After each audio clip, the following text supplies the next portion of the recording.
Welcome. So just a bit of housekeeping first. Would you all put your phones on silent, please? Thank you.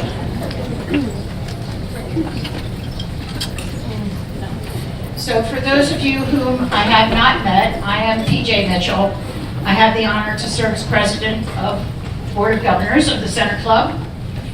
And I can't tell you how happy I am to welcome you to the launch of Viewpoints, a new dimension of the Center Club. Many of you know that the Center Club prides itself on its founding values of diversity and inclusion. The Center Club was founded in 1962 when some very forward-thinking leaders in the Baltimore community decided that Baltimore needed a club that welcomed people regardless of race, religion, creed, or color. Novel idea in 1962. But for the last 57 years, the club has embraced that tradition and built upon it and really is thriving now. We are in the top 30 of the platinum clubs across the country. It's a very rare distinction. We have a robust, multi-generational membership. And as a matter of fact, we're doing much better than many clubs, many of our peers across the country. We ended last year with the highest membership in the last 20 years. So Viewpoints began when several members of our club noticed the rise in interest in clubs among women across the country. And then these members independently brainstormed and did surveys with over 300 women in the Baltimore community and found that there was a real desire of these women to engage socially and professionally in a place that was welcoming and comfortable. And above all, they were eager for programming that was designed with a women's point of view. So these compelling goals from that work really aligned perfectly with the Center Club's founding values of diversity and inclusion. They aligned with our strategic plan, which we had just finished. It aligned with our legendary hospitality, and it was perfectly aligned with the $2 million renovation that we've just finished on the 16th floor, and I hope you love it. We decided, some of you will have heard this before, but we decided when we were doing the renovation that we would do away with the tri-color scheme of brown, brown, and brown. So Viewpoints at the Center Club moved rapidly from concept to reality with the full endorsement of the Center Club Board of Governors and under the leadership of two of our governing members, Rachel Monroe and Stacy Elrich. Rachel, would you stand up and please accept our appreciation? Stacy is otherwise occupied with Under Armour activities on the West Coast. But also in consultation with the co-chairs of our very popular Women in Business Intra-Club, Gina Ramsey and Lori Villegas. Are you here, Gina, Lori? Stand up, please stand up. Lori, thank you for all your help in bringing this to fruition. And with the able assistance of MPK&D Consulting Partners, and the two founding partners are members of our club, Pat Bossy and Mary Pat Surkamp. I know they're here. Please stand up and be recognized. So Viewpoints invites all our members to make connections that impact their professional and personal growth and success. The programming is looking to encourage new ways of thinking, look at future trends, new opportunities, solutions to systemic problems. And the programs are designed from a woman's point of view, but the programs are welcome to all members of the Center Club. As the home for Viewpoints, the Center Club welcomes people to relax, socialize, engage with their friends and colleagues, or just have a quiet place to do some work, or enjoy the exceptional service, cuisine, and the welcoming atmosphere. Now, in line with the welcoming atmosphere, I do have to point out, and many thanks to our wonderful favors provided by Mouth Party Caramels. They're on your seats, the little boxes. This is a woman-owned business that was founded by B.J. Purcell in 2007 to share the most delectable caramels on the planet, and with a commitment to support cancer research and cancer services with donations of some of their net profits. So a special thank you to Mouth Party Caramels and also to Terry Geckel, who made the connection for us. Terry, thank you very much. And finally, the Center Club is proud to introduce Viewpoints, which directly aligns with our strategic plan.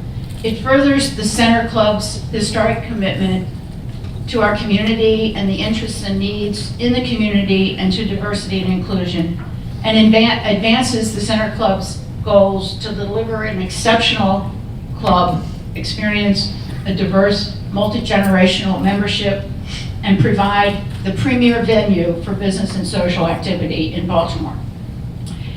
Now, we are very fortunate to have very strong support of Viewpoints from our good friends at BGE. And I'm happy to introduce their Vice President of Governmental and Community Affairs, a Center Club member as well, Valencia McClure.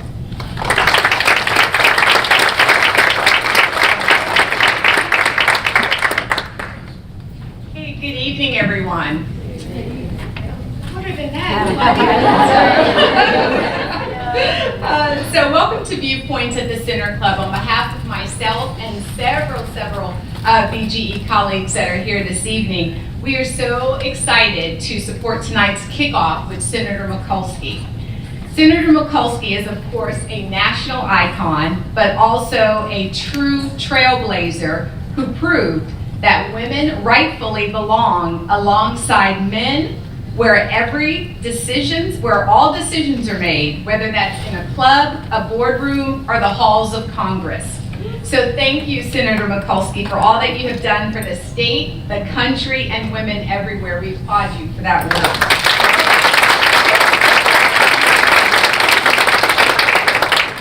So we at BGE and Exelon, we strive to carry on the important work of fighting for all equal opportunity for everybody, regardless of what they look like, who they love, where they grew up, or where they might worship. That's why it's an honor to support tonight's event. As a company, we have built talent pipelines to neighborhoods that haven't historically found work with BGE. We also created a program called Focus Forward, who many of you in this room are familiar with. It's a program that helps diverse certified businesses learn how to work with large corporations. To date, nearly 50 companies have graduated from this program and have earned more than $100 million in contracts with BGE. BGE has also signed the United Nations He for She pledge, which means that we have committed to retain women at the same rate we retain men. To better understand why women stay or leave a company, we realized that we needed to understand their experiences and hear from them. So we asked them. We asked them in small groups of women throughout our workplace. Were asked by an outside facilitator what was working well, what was troubling, what advice would they give to other women, and what would have made their experiences at BGE more inclusive. These listening and learning sessions have been invaluable to all of our leaders. In addition, we have also signed the White House Equal Pay Pledge, which means that we've committed to pay men and women the same for similar work. In addition, our network of Exelon Women Resource Group is highly engaged and focused on both empowering our people so that we can have the fulfilling careers they deserve at Exelon, and also on showcasing the company as a desirable job destination for motivated women. We are proud of these commitments and efforts, as it is our goal to maintain and grow our strong female employee base. All of these examples show why BGE is supporting tonight's Viewpoints is a natural partnership for our company. But of course, the real reason we support programs like this is because it is the right thing to do. Creating opportunities for dialogue, being inclusive, accepting and learning from different opinions, this is how we can all grow and become better. So thank you very much for being here this evening, and I hope everyone enjoys the evening. Thank you so much.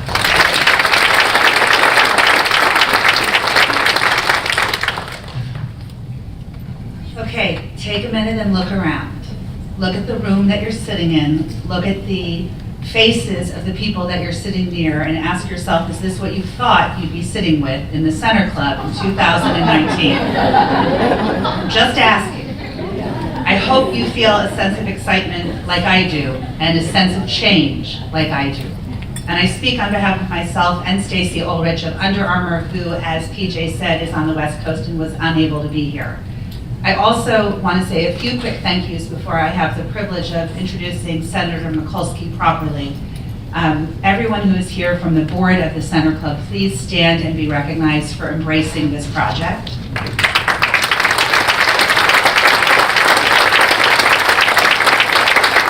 Everyone on the staff of the Center Club, who I have admittedly probably driven a little crazy, please stand so we can say thank you.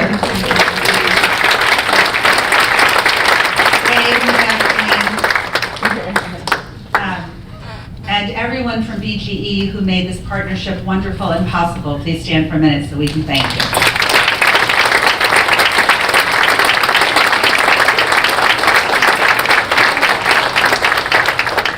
So, this is our first event, and Senator Mikulski is serving as our first speaker. We have 43 new women, including the senator, who are either trial members or full members of the Center Club, thanks to the launch of Viewpoints. And there's several programs upcoming that are on the back side of your program, so take a look. And we hope you'll come to as many as interest you, and we hope that will be many.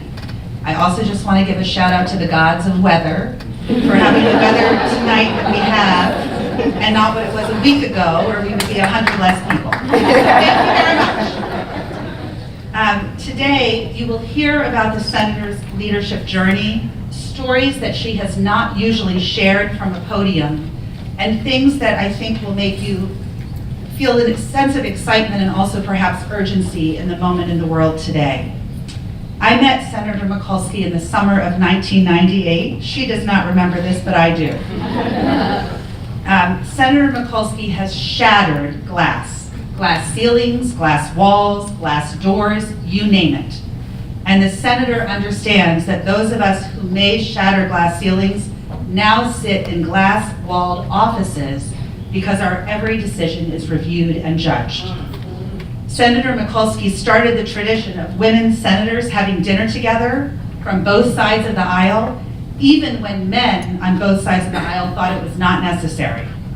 Senator Mikulski partnered with another senator to make sure that prosthetic limbs for men made in the military were not given to women, but that prosthetic limbs were made for women who needed them in the military. She was a U.S. Senator and a member of the House for 40 years. She is the longest serving woman in the history of the United States Congress and the longest serving United States Senator in Maryland's history. She has a long history of family and connections in Baltimore, grandparents and a bakery, parents and a grocery, Notre Dame, St. Agnes College, which is now part of Loyola, University of Maryland, where she became a social worker at both Catholic Charities and Baltimore's Department of Social Services. So she knows when she speaks what is happening. She was elected to Baltimore City Council in 1971, and that began her journey as an elected official. She championed, among other things, the Lilly Ledbetter Fair Pay Act.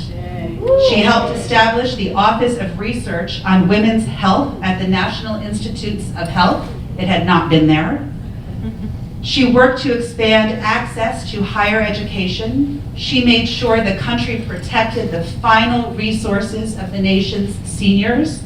She supported investment in research and innovation, including the Hubble Space Telescope. She was the first woman to chair the powerful Senate Committee on Appropriations, and you probably knew all of that. What you don't know is that President Bill Clinton suggested Senator Mikulski as Al Gore's running mate for the 2000 presidential campaign. He ultimately made another choice. I will not say anything further. And you may not know that women were not allowed to wear pants, which is why I'm wearing pants, on the Senate floor until 1993, when Senator Mikulski and Senator Carol Moseley Braun wore pants in defiance of that rule, which was amended later that year, but women still had to wear a jacket, which I did not wear. In 2011, she was inducted into the National Women's Hall of Fame. In 2012, NASA discovered an exploding star, and shockingly, they named the supernova Mikulski in her honor. In 2015, President Obama gave her the very distinguished honor of the Presidential Medal of Freedom. Senator Mikulski has dedicated her life to public service. We are all the better for it. In some cases, we know what she's done, and others we don't, but we are the beneficiaries. Upon her retirement from the Senate, her colleagues said, and I quote, "We often talk of the lions of the Senate. Barbara Mikulski ranks among them. We will miss her advocacy, her counsel, her commitment, her tenacity, and her grit." Today, Senator Mikulski is at Johns Hopkins University as a professor of public policy and an advisor to President Ron Daniels. She is also someone I have the privilege of speaking with often, meeting with, and continuing to learn from. And do you want to know what makes me feel really, really good, especially on a bad day? When I get an email from Senator Mikulski and she signs it Barb. I can't call her that, but she signs it that way. So to my friend, my colleague, my wise counsel, and a woman I know we all greatly admire, please join me in giving her a warm welcome. Senator Barbara.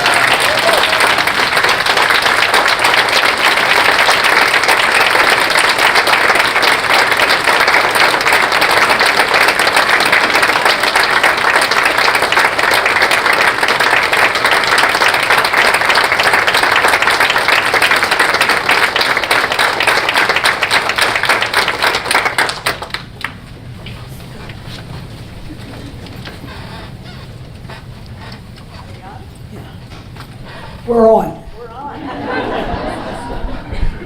So before I didn't get a chance to introduce myself to many of you, my name is Louise Gladman. I work as Senator Mikulski's senior public policy analyst.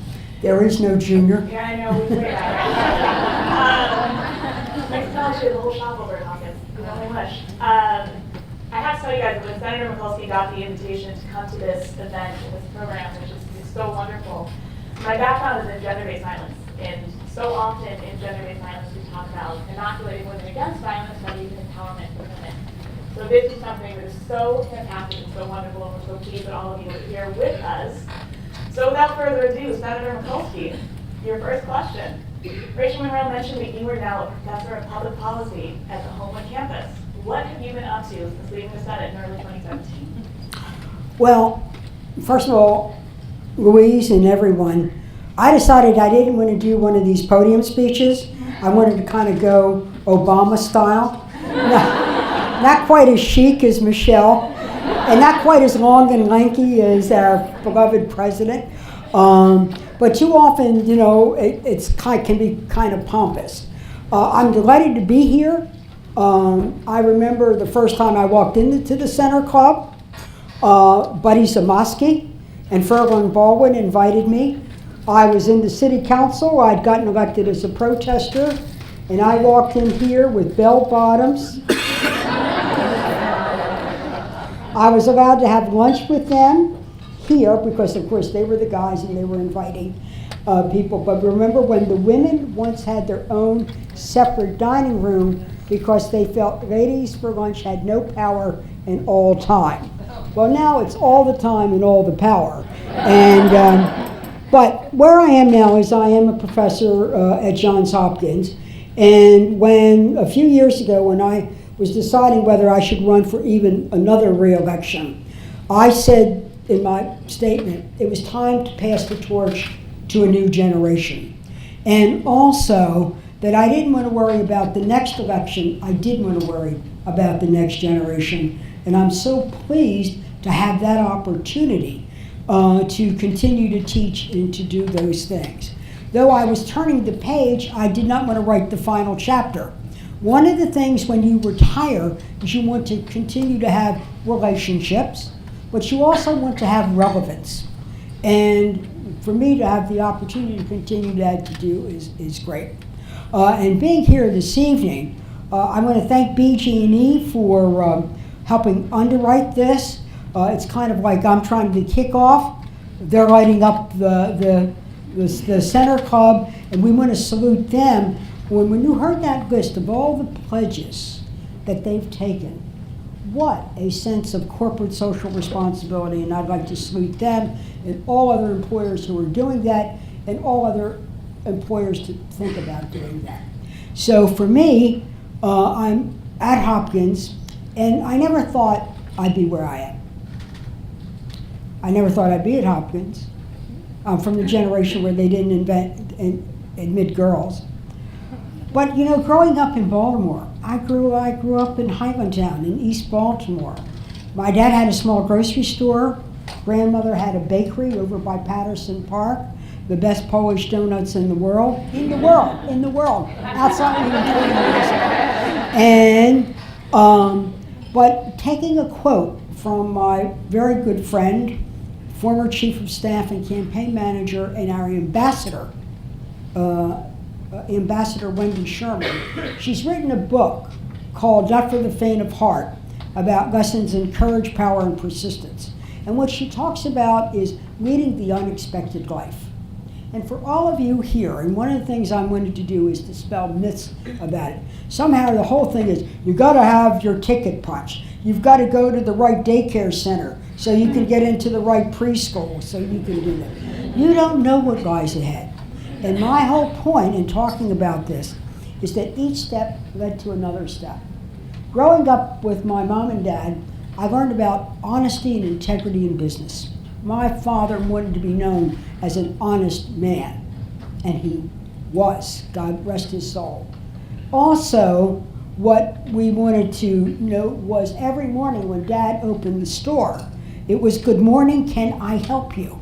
It was about service to not only your customer, but to your community. We weren't part of politics. In my day, politics was pot-bellied guys who smoked cigars and belonged to political machines. We were involved in church and fraternal organizations and the charity organizations connected to the church. So that's what I learned. When Bethlehem Steel would go on strike, Dad would go on crack. So I learned those values. And those values then took me into becoming a social worker after college at Mount St. Agnes, now Mount St. Agnes Loyola. And I was a child abuse worker. We grew up fast being a child abuse worker. And I wanted to make sure we could eliminate the problems for abuse. And that's when I went to the University of Maryland School of Social Work, because I knew that it was not only helping individuals and families, which is foundational, but also you've got to change the solutions that create poverty, racism, and all the obstacles. And that's when I went to graduate school here at the University of Maryland and was fighting the war on poverty until 1968, which for me, until 9/11, was the worst public year of my life. 2 assassinations, Dr. King, Bobby Kennedy, the riots in Baltimore, and I was thinking about going to get a doctorate to be ready when a Democratic president would come, and that I could be a deputy secretary coordinator of the outreach or something at then HEW. But people came to see me and say, "Barbara, they're running a highway through the older European ethnic neighborhoods. And that's in East Side, and over in West Side in Rosemont, the first black home ownership neighborhood in Baltimore. They're putting a highway there. Would you come to a meeting?" And when I went there and said, "Oh, we can fight," sidebar story, Louise is going to move me on. I said, "But we need a militant name, and we have to create the illusion of power." We went to down the street, it's a bar there now called The Point, it was Galifias Saloon, and after about 3 or 4 shooters of Ouzo, I knew Ouzo before it was a bay,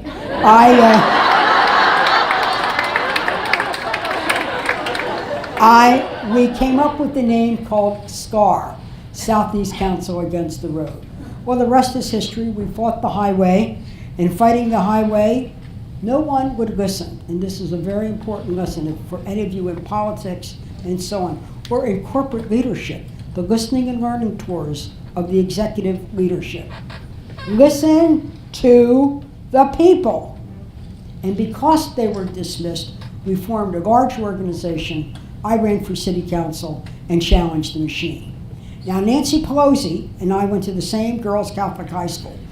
She knows this very well. I so admire her, but I beat her brother's machine. And I beat her father's machine.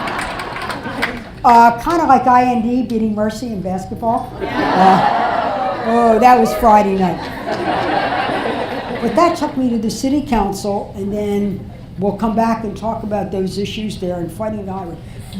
Everything you see here wouldn't have been had not the people, both in Rosemont, who formed a group called RAM, and so on. It was the people who saved Baltimore. I give a lot of credit to William Donald Schaefer. I give a lot of credit to GBC and Jim Rouse, but they came in after our fight. They came in when we said we wanted to take up for the neighborhoods. We wanted to take up for something social capital. We didn't believe in the Robert Moses approach, build highways in the sky so you could run to the suburbs. We wanted to save the neighborhoods. And I say right now, the whole point of saving Baltimore, and I know Mayor Pugh is working her heart out, we have to focus on saving the neighborhoods. I think it's time for me to go on to the next question. But remember, your life is going to be unexpected. Each step is going to lead to the next step. And don't hesitate, and don't overcogitate. That is true. And that message of the unexpected life, I think it's amazing the things that you've done. How would you have ever known as a young kid growing up in Southeast Baltimore that you'd be a senator one day? And by the time you got to the Senate, you were known as the Dean of the Senate Women. Can you tell us a bit about what that title meant, what the role meant to you and the other women? Well, it was very easy to become dean because when I arrived at the Senate, there was only one other woman. Remember, I got elected in 1986, took office in 1987. At that time, there was only one other woman in the Senate, Senator Nancy Kassebaum, a Republican from Kansas, a terrific, wonderful senator and just a wonderful human being, and we just got along fabulously. And we did not get more women in the Senate until 1991 with the Year of the Woman. Now, I like this phrase, Year of the Woman, but I want more than a year. I want every year to be a year. And we should think that way. It's not like the Year of the Mushroom, the Year of the Caribou, the Year of the Hula Hoop, or something like that, that it is our year. But when I came, only 5 women had been elected in their own right. In all of American history, only 19 had served. And right now, thanks to the Blue Wave and many other things, that there are a substantial number of women serving and that there are more to come. And we continue to work that way. But you know, when I went to the Senate, and I want to talk about Senator Sarbanes now. By all means. Because later on I'll talk about champions and mentors. There's a difference between champions and mentors, though Senator Sarbanes was both.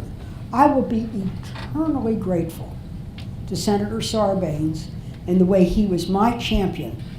Not only he helped me get elected to the Senate, but the morning after I was elected, we met in his office, and he said, I'm going to help you get on the right committees to get off to the right start, but you got to know right now, the old boys are scared to death of you. They don't know what you're going to do, what you're going to show up with, and so on. And I've been breaking the ice for you. He said, and you're going to do it on your own. But let me tell you, the first 3 to see, because they'll tell you to see 3 more who will tell you and whatever. His championing of me, because there is no book on mechanics or leadership or whatever, helped me be able to get off to the right start, and he continued to be my advocate, particularly in those first days, those first weeks, and the first months. I had mentors, and we'll talk about that in a few minutes. And when you're working and you're thinking ahead, also think of champions and think about being a champion yourself. So when we had the big year of the woman after Anita Hill and more women came to the Senate, I organized a power workshop. The press said, well, what are you doing? Are you having tea? I said, no, we're boiling other things. We're having a power workshop. And the power workshop was exactly to do, I kept notes, not a diary, not like a tell-all, whatever, but to know, how do you get started? And the very same lessons that I learned from Senator Sarbanes, then later as a mentor, Bob Byrd, Teddy Kennedy, Frank Lautenberg, people who I learned so much from, then I passed on and we did that. And then I opened it up on a bipartisan basis so that I was showing Barbara Boxer the same things I was showing Sue Collins and Olympia Snow, and then someone who became a dear friend, Kay Bailey Hutchinson. So I say to you too, when others come, you have to welcome. And if you know something, pass it on. Absolutely. I find it so interesting. She mentions the data points all the time. That first year of the women in 1992, there were 2 women in the Senate at the time, her and Nancy Casanel. We tripled our numbers, guys, to 6. Almost 6. And now there are 25. A quarter of the women in the Senate right now. A quarter of the people, rather, in the Senate right now are women, which is amazing. Speaking of women in politics, can you tell us a bit about what was said to you and your other female colleagues? Things you guys heard often and how you guys dealt with the kind of comments that were made in the media about it to you? Well, first of all, I mean, it was, one of the things was, like, we wrote a book. The women got together and we wrote a book called 9 and Counting when we were up to the incredible number of 9 of us. And somebody said, when is this going to end? And our response was, when we're 100. But when we wrote the 9 and Counting book, we also put together, and by the way, we gave the proceeds to the Girl Scouts. We're a big believer. Practically every woman in the Senate was a Girl Scout. I don't know if that holds true for the numbers now. That's a whole other organization I encourage you to street. But this is what our lessons were. When someone says, why you? We say, why not me? Okay, and then we say, no, you can't. We say, yes, we can. When they say, it's not your turn, we say, oh, no. And then the most famous line that I heard a lot, and I know many people in this room have heard, you just don't look the part. Well, this is what the part looked like for 30 years, And so,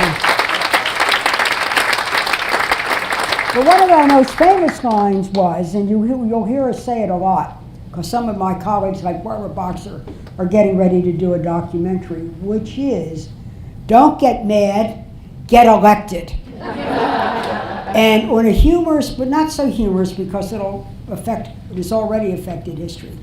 So there was a kind of bookish woman in Massachusetts, a professor at Harvard by the name of Elizabeth Warren, and she was doing expert work on researching literacy, on bankruptcy.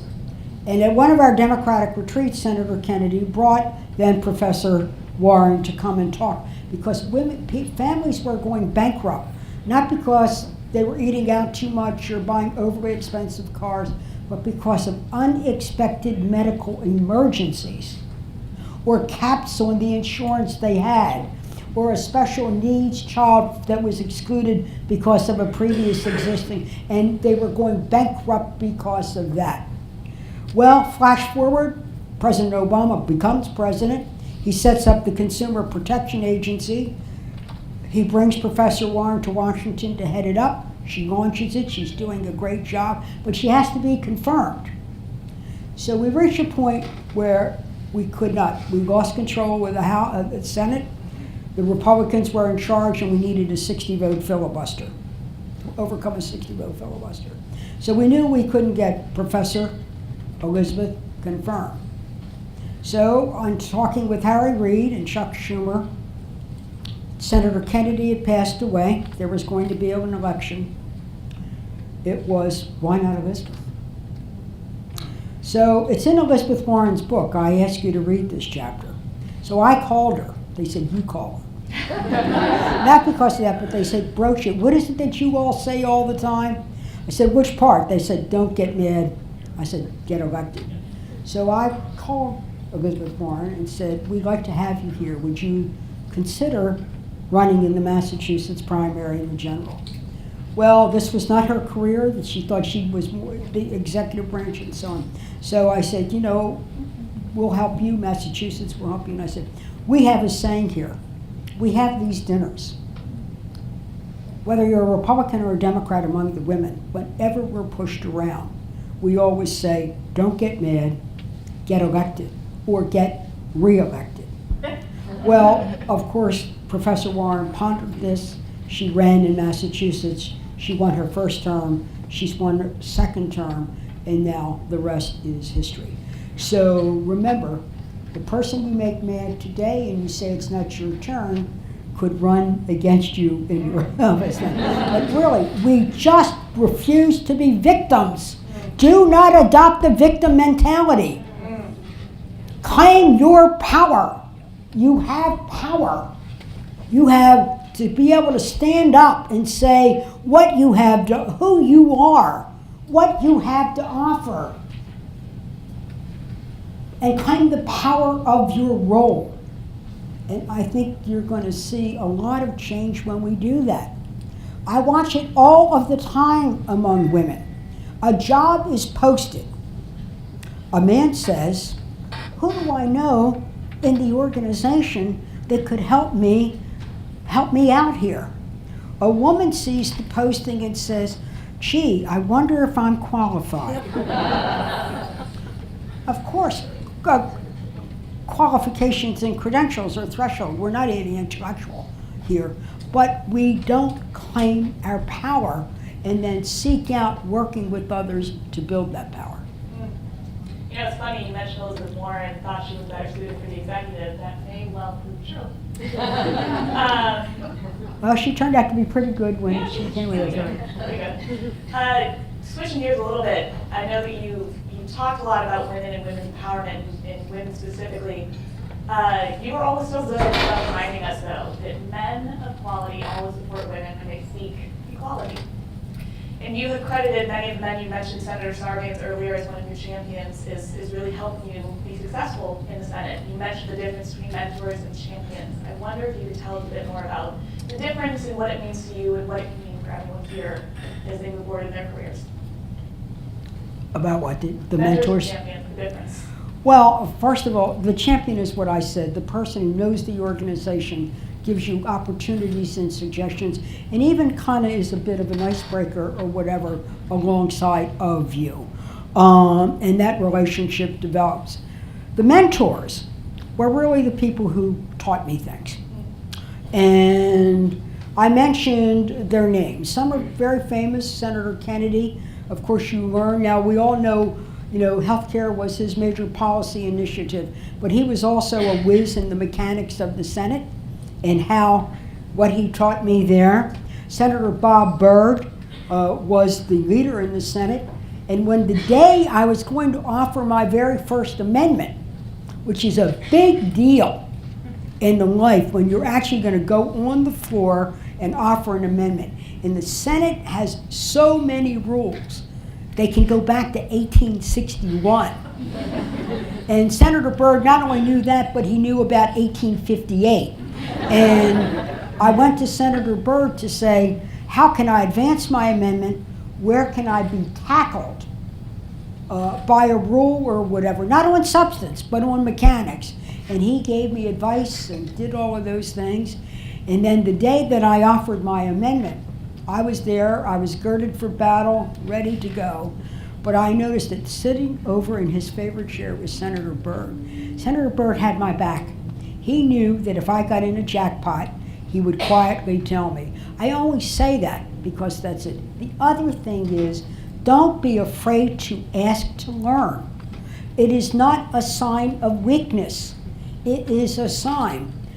again, I mentioned Frank Lautenberg, a dear friend. We shared our advocacy for the great state of Israel. We were supporters of Amtrak and so many things. But Frank's background was accounting, and he was a whiz at it. And we were on appropriations.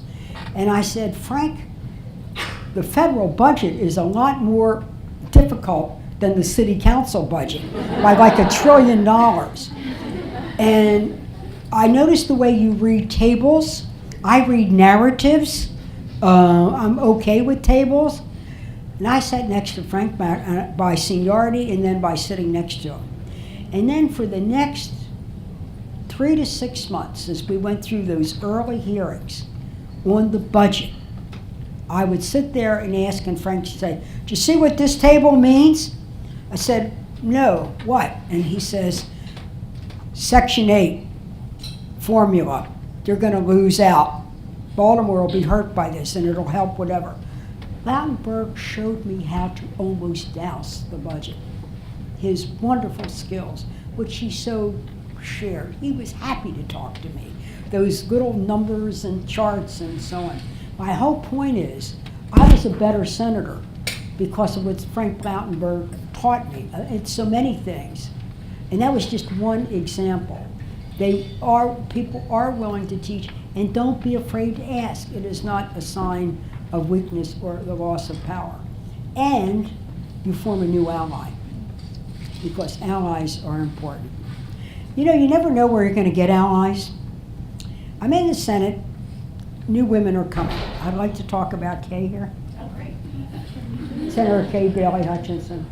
So my staff says, Senator Kay Bailey Hutchinson has come from Texas, and we welcome her. We're friendly welcome. Like I said, shared the information. And I get this call, and my staff says, Senator Kay Bailey Hutchinson's on the phone. She'd like you to call her back. And I said, sure, I'll find out when she's available. They said, ew. What do you want to get involved with her for? She's that Republican from Texas. And they say she's conservative. What Senator Hutchinson's staff had said, what are you calling Mikulski for?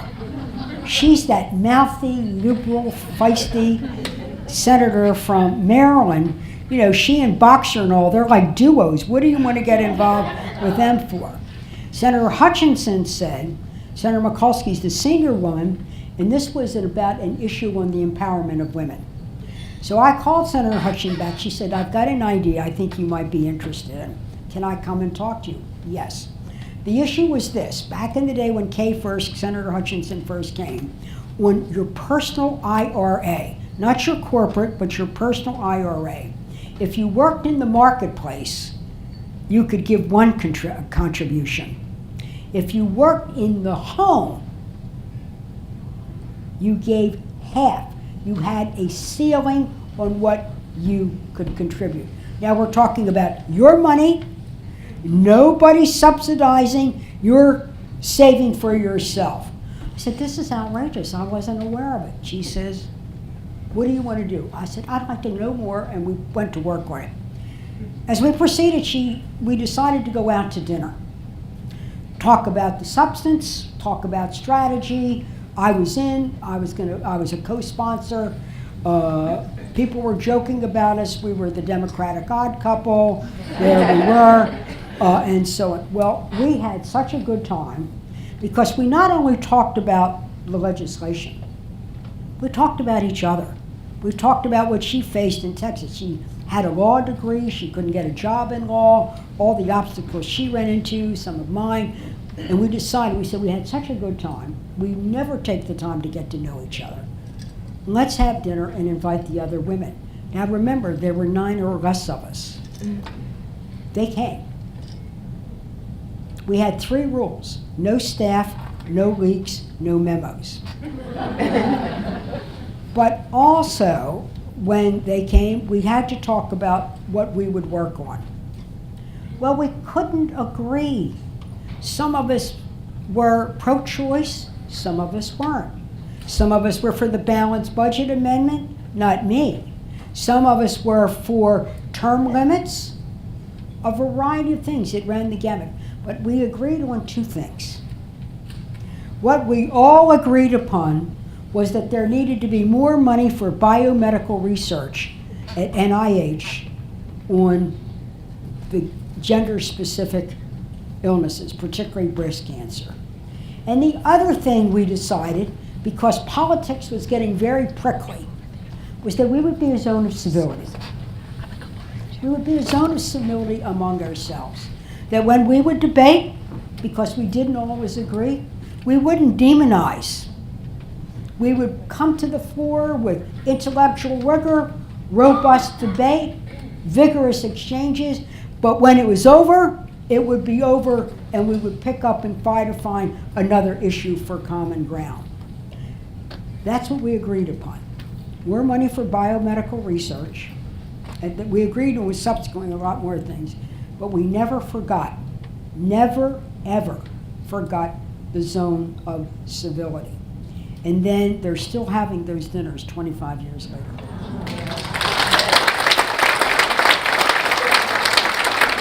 Now, and I say this because it's the judge not.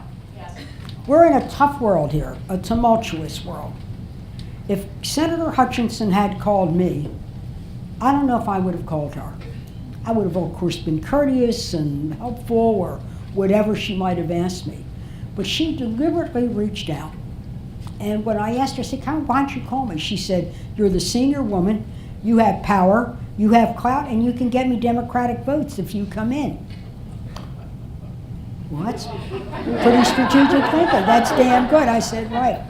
But that call and that judge not, she knew my politics, and I knew her. Actually, she was far more liberal than many people give her credit for. She was and continued to be a great senator. She's now our ambassador to NATO in Brussels with a very, very difficult job and doing an excellent one, I might add.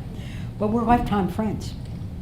The other part about lifetime friendship that came out of those dinners, because it's not everything should have utility. When you get together. That not everything should have utility. And when I got ready to leave the Senate, I consulted with Olympia Snow and Kay Bailey. And they gave me lots of good tips. For coming to teaching, first thing, they said two things. You like those little rules of yours, Barbara? One, no administrative responsibility. Second, no fundraising.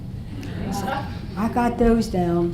But my whole point is that I could go home this evening and have I would be there to help Kay Bailey at any chance I can.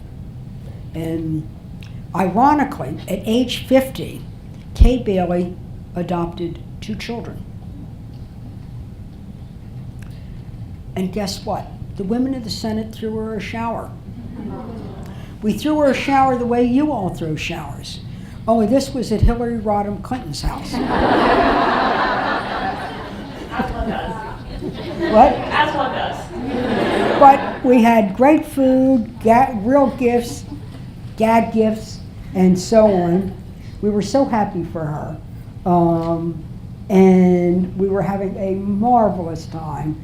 And it was a beautiful fall September night. And when we broke up for the evening, we thought, gee, this was great. We get along, we worked together, we were talking about our agenda, and we went home. The next morning when we came back to the Senate and watched our TV, planes had thrown into the World Trade Center. We had our dinner on September 10th, and we'll never forget it. And we often refer back to the night where we were together and then how we just stayed together.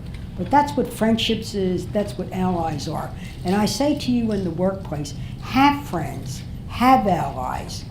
You need them, you need support. And whether it's for the big things in your life and the big things in the office, it shouldn't always be the big things in the office. Is our whole time up?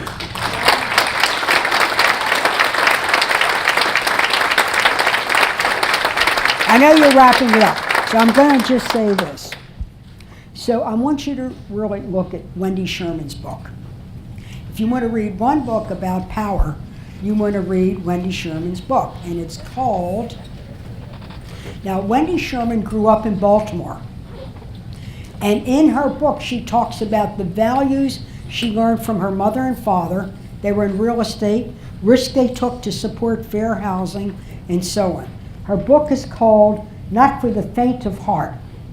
It's about lessons in courage, power, and persistence. Ambassador Sherman is now at Harvard.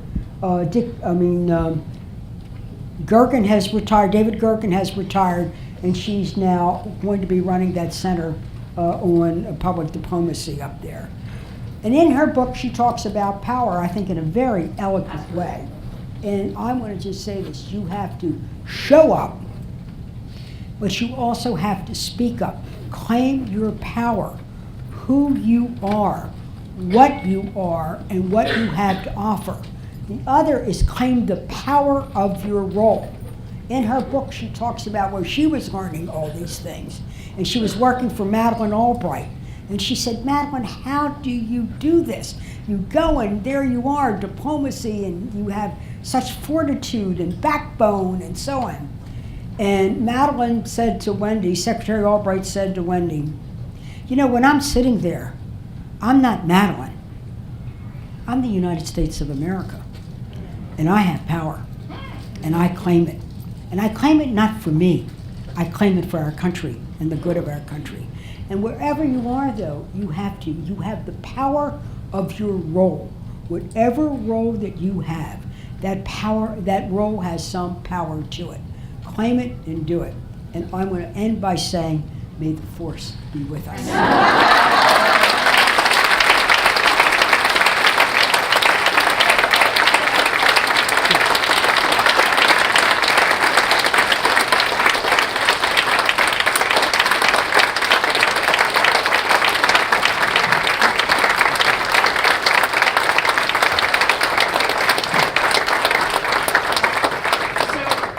We have time for a few questions. I think we have some microphones. Okay, Misha.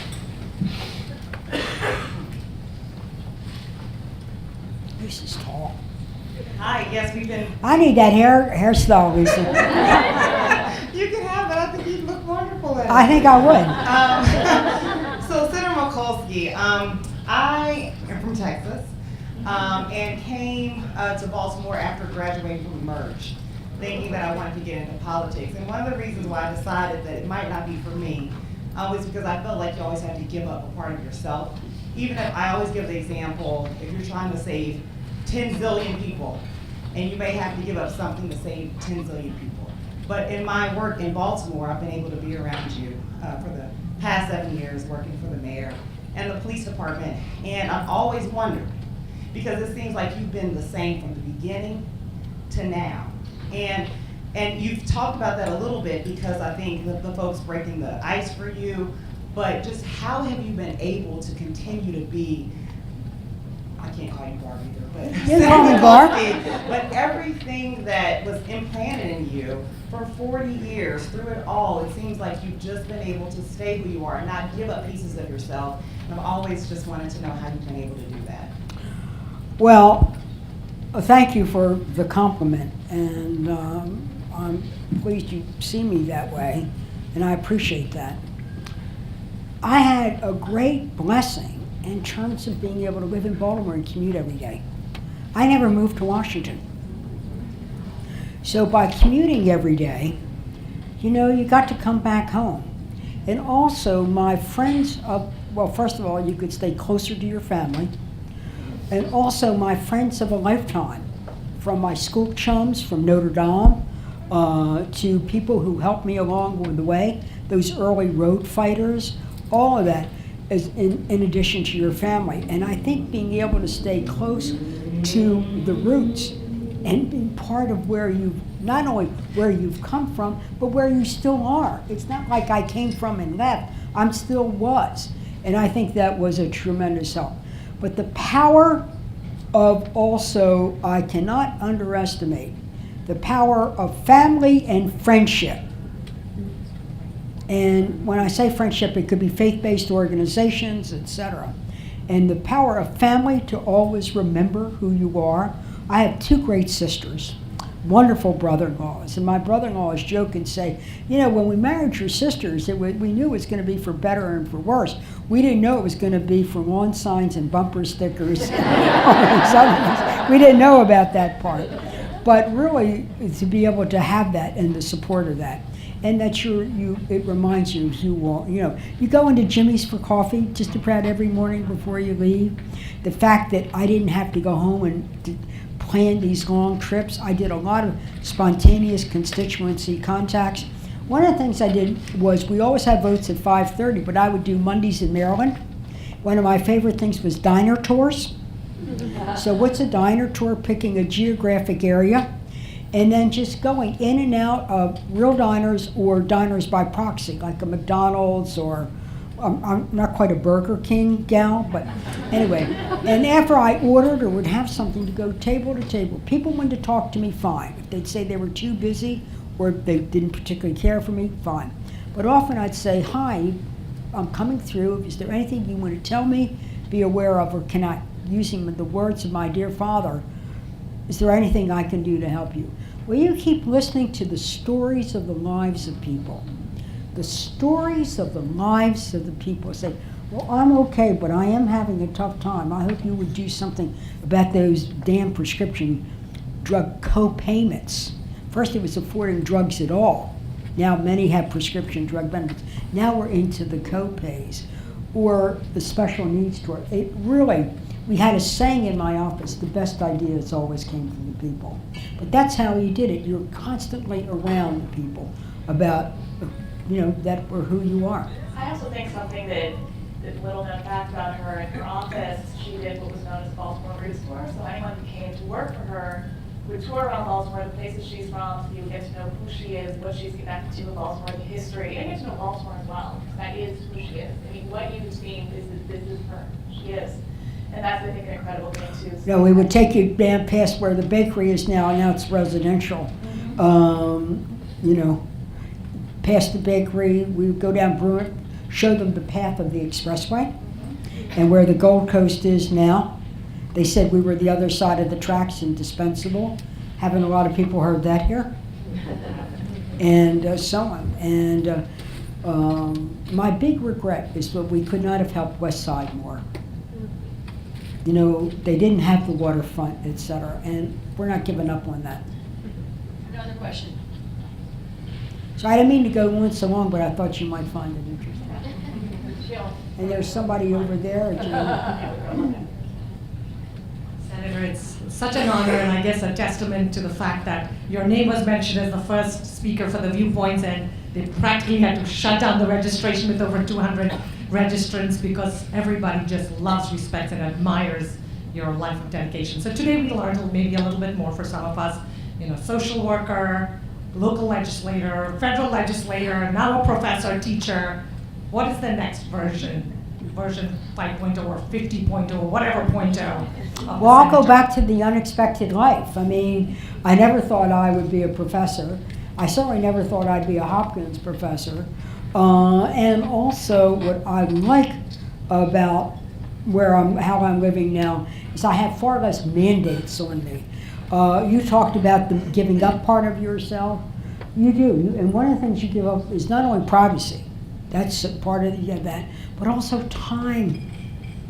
And just, you know, I'm telling you to claim your power, and I'm claiming my time. Not only here, and so on. But you know what? If I passed away to God's own glory tomorrow, I'd be satisfied. I feel, not that I don't feel there's more to do. Educating these young people, whether it's to seek political office, like you were in that group Emerge that trains young women, young Democratic women to run, to get involved. One of the things I talk about in my classes is the impact of social disparities on people. I teach a lot of pre-med, pre-doctorate in public health people, what that means. But it's really about, if I really would encourage you, civic education and civic participation. Civic education. A lot of our kids are not learning basic civics. They're starting college and they don't even, you ask them to name the 3 branches of government and the functions. And they sputter around. They know that there's a Justice Department. I'm not saying overall, we need to get back to the history of our country, the good, the bad, the ugly, and the inspirational. We're all of that. Because I really want, in order for our democracy to work, we all have to work at democracy. Now, for me, it was politics and partisan politics. And it was not for the faint of heart. But there is citizen engagement. It's civic participation. It's doing it in your workplace. It's doing to make sure they're doing things, even if it's a day of service, or whether it's supporting clubs and organizations, like the Scouts. There is an organization within the Scouts, in addition to the great job they do, that I helped support as a senator. It's called Girl Scouts Behind Bars. What happens to girls where their mother is in jail? Orange might be the new black, but it's not good. But with the Girl Scouts working, the mothers become Girl Scout leaders. Improve literacy, the training that goes with it, leadership training. And when their girls come, girls now have troop meetings. It has been transformational. I encourage you to find out about it. That's just one group that's doing things that are so out of the box, and yet for the girls it'll mean so much. And I would hope they do the same thing for the boys and how they work that out. Because we cannot forget our boys as we help our girls. So, civic education and civic participation. Now, there's something coming up that I'm working with Mayor Pugh on, and we'll also be in touch with Governor Hogan. It's called the census. Now, everybody in this room, I think, is committed to closing the disparities in our town and in our state. So, in 2020 is the census. It is for residents, not citizens. Residents. It's constitutionally mandated. Constitutionally mandated to take this. 80% of all federal funds coming to Baltimore and to the state of Maryland are formula-based. They will count on the census. If we have hidden figures, we will lose out on the very money to help the very people that didn't participate in the count. Whether it's the very poor, whether it's the immigrants that are afraid and in hiding because they're afraid. You're an expert on that, Sheila. Whether it's our homeless people. So we've got to make sure that we have a very good count. We're counting on Mayor Pugh, and I'm helping her along with Elijah and former Mayor Schmoke to get the word out, because the census is going to be done on computer. It means they're going to have trusted places to go. Right now, one of the most trusted places in Baltimore are the libraries. The libraries, and we've got to support our libraries. What was done under Dr. Carla Hayden has been amazing. The leadership has continued that. But we want the people to feel free to come on in and to be able to do that. So you might even be registered as an independent. I really, of course I care. I'm going to have democratic registration, so I don't say. But to me, the most relevant thing is that what is our opportunity. We have to really make sure we have this. So think about that. The other is in 2020, we will be celebrating the 100th anniversary of women getting the right to vote.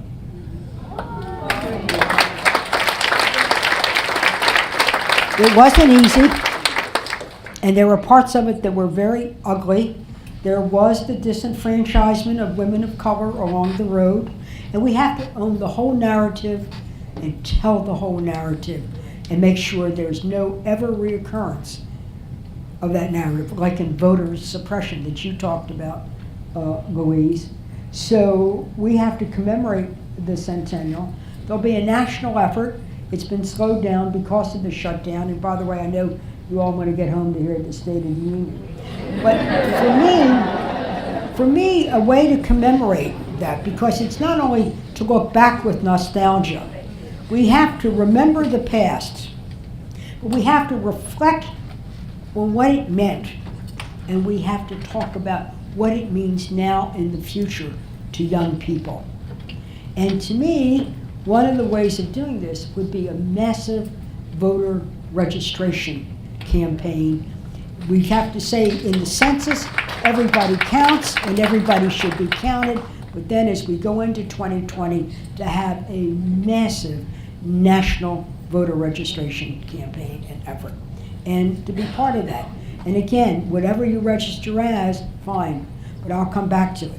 In order for democracy to work, we have to work at democracy. Thank you, Senator. These answers are a little bit longer than. Thank you, Louise, for facilitating this. We couldn't have had a better kickoff for our Viewpoints programs. Are we wrapping up now? We're wrapping Can I tell one final story, or Of does it course. feel like? This is the last story, and if Senator Sarbanes here, he'd love to tell my story. I mean, we knew each other's jokes so much, when we served together. But anyway, I'm out there running for city council. 1971, hot as hell. I'm going door to door in the first councilmanic district. I'm bucking the machine. It's really, so I knock on this door, and a woman comes to the door right out of Central Casting. She had curlers in her hair and so on. And she said, so I give her my literature. I say, I'm Barbara Mikulski, running for city council, da-da-da-da. And she said, Mikulski, are you with the machine? And I said, no, I'm actually running against the machine. She said, She said, now, are you any relation to Mikulski's Bakery? And I said, yes, that's my grandmother. And my uncles. She said, oh my God. She said, listen, kid, if they're half as good as your jelly donuts, you're going to be okay.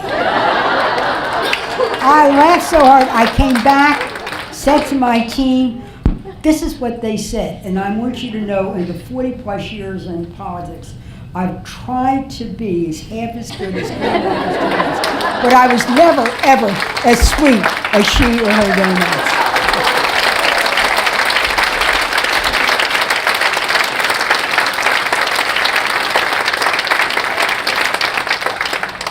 I'm done now. No, but we think you're sweet.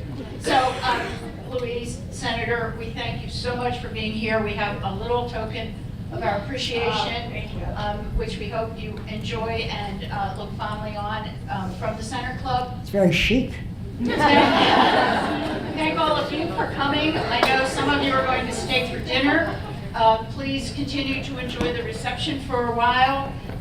We have a nonpartisan State of the Union watch party that is in the Orioles pub this evening. It starts at 9 o'clock. Oh, wow. You are all invited, and there'll be refreshments there as well.